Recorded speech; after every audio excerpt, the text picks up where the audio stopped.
Januarska transfer bomba bi mogao da bude upravo fudbaler koji je vredeo tokom svoje karijere čak i 22 miliona eura. Međutim, da li je takva opcija realna?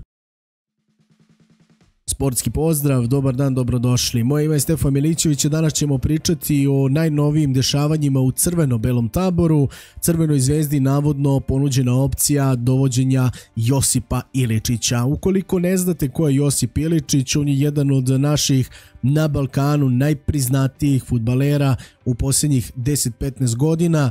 Baraba, rame uz rame što se tiče prepoznatljivosti brenda sa Modrićem, Tadićem i ostalim velikim fudbalerima. Ono što je sigurno to je da ne možemo da mu sporimo veličinu. Međutim, da li je takav igrač zaista potreban Crvenoj zvezdi, o tome ćemo pričati tokom ovog video zapisa. Iza njega je 36 godina, za nešto više od mjesec i po dana napunit će 37. Navijačka baza je podeljena. Jedni misle kako bi takav potpis doneo renome klubu, drugi misle da ipak treba da se rastereti taj igrački kadar i da se otarase tih iskusnih fudbalera kako bi više prilika podobijali ovi mlađi. Pošto mišljenje uvek biva podeljeno, ja ću vas sada pitati kako vi razmišljate, pa mi već sada pišite u komentarima. Radi se o fudbaleru koji može da pokrije 3 pozicije. Prva je i prirodna, a to je iza napadača. Također može da igra u sredini terena, a nije mu strano ni po boku. Tokom svoje karijere zabeležio je 87 nastupa za reprezentaciju Slovenije, upisao 17 golova,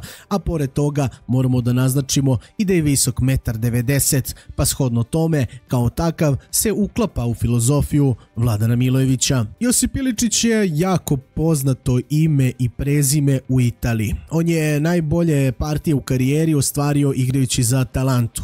Tada je postao prepoznati po svojoj levoj nozi i po igračkom stilu koji je umeo da diktira kako mu se ćefne. Međutim, život kao život obično je jedna rupa bez dna, pa u jednom trenutku bljesnete, a u drugom trenutku padnete. U korona sezoni, ako se sjećate, tada je doživeo jedan jako veliki skandal u kome ga je supruga prevarila i tada je pao u jako veliku depresiju. Da bi jedva uspeo da se izvuče iz nje, čovjek koliko je pao u depresiju, on se neprepoznatljivo ugojio, skoro bio na ivici da batali fudbal i na kraju je nešto kliknulo, vratio se u domovinu, vratio se u Maribor. Tu je bila neka priča daj da mu pomognemo, daj da mu damo prostora.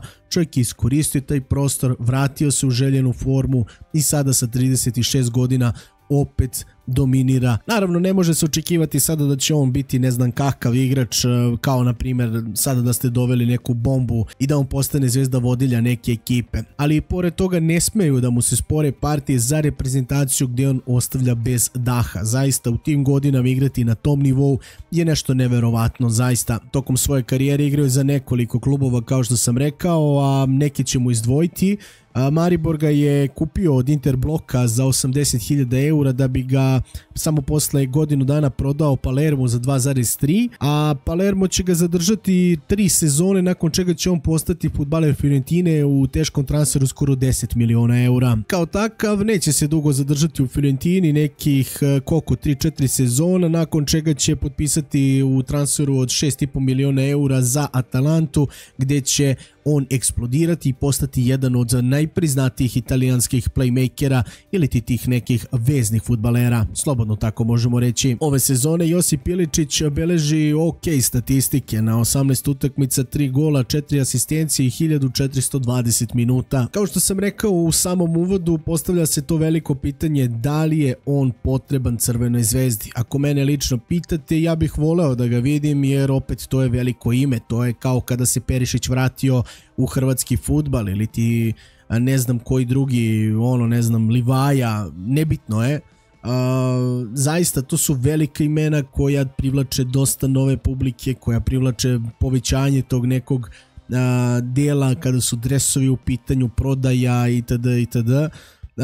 Pored fudbalera koji trenutno obitavaju u crveno-belom taboru, dodati još njega bi bilo nekako onako kao trešnica na vrhu torte i definitivno da bi to crveno-belima značilo dosta. Ali s druge strane, kada se osvrnemo na celokupna dešavanja, nekako sam više za tu neku mlađu opciju, jer u Crvenoj zvezdi već sada imate previše iskusnih fudbalera, ne znam, Ivanić, Kataj, Rodić, Degenek, to su sve igrači koji su prevazišli taj nivo fudbala i koji su prezasićeni. Dakle, treba Crvenoj zvezdi neka nova krv, da su to igrači koji su sad došli ili da su tu godinu, dve, pa i ajde, ali to su sve fudbaleri koji su u nekoliko mandata bili u Crvenoj zvezdi ili imaju 5-6 sezone i više vezano u crveno-belom dresu. Spekulacija je sve više, čak je i slovenački reprezentativac Timi Max Elšnik koji nosi dres Crvene zvezde pričao kako bi da ima mogućnost, on preporučio upravo Josipa. Iskreno da budem s vama, Josip Iličić, kako i on sam kaže, nema nekih afiniteta ka velikoj plati, dakle došao bi da igra bukvalno za džabe, što bi naravno našima odgovaralo i tekako, jer opet uloženo naspram vraćeno je jako velika razlika. Želeo bi da pogledam i situaciju iz ugla Josipa Iličića. Mislim da oko cele ove situacije ne trebamo ništa ovdje uzimati za ozbiljno, jer opet pitanje je koliko on ima želje za igranjem fudbala. Drugo, pronašao se posle teške situacije i teškog perioda u životu upravo u Mariboru, koji je bio jedan od retkih klubova koji je želeo da mu da priliku. Ništa nisu očekivali od njega, a opet su dobili igrača na kontu te neke doze zahvalnosti na pruženoj šansi. On sada vraća to 4-5 puta više. Prvo i zbog toga, drugo, 37 godina će napuniti 29. januara. Zašto bi on u tim godinama išao da se lomi tamo negde u komšiluku, ne znam, Srbija, BiH, Hrvatska i to, kada može normalno da živi trenutno, obzirom da njemu financije nisu, ako nije zaradio tokom karijere, neće zaraditi ni sada. Dolazimo do dela u kome ćete se i vi uključiti. Voleo bi da čujem vaše mišljenje po pitanju Josipa Iličića. Da li je takav iskusan fudbaler potreban Crvenoj zvezdi na trenutnu situaciju ili ste ipak za forsiranje mlađih nekih opcija, a možda čak i pod 3 da to bude neki stranac, neki osrednjih godina koji bi pravio drastičnu razliku. Pišite mi dole u komentarima, družimo se kao i uvek, a do narednog video zapisa ja ću vas pozdraviti i poželiti vam sve najbolje.